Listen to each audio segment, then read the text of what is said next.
चुए मोर खाला कहाँ से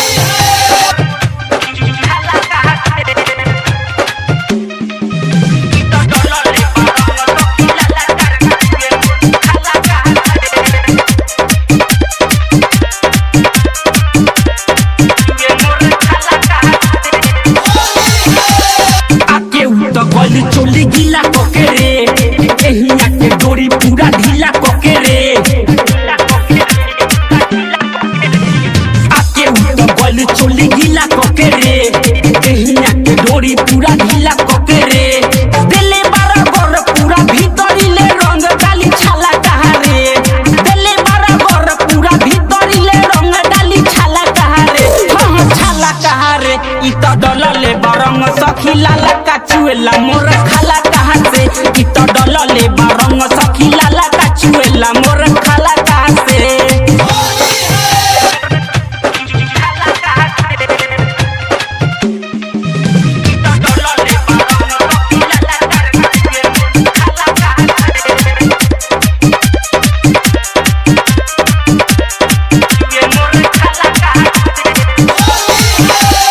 डीजे अमरेश पूरा मौका ताके रे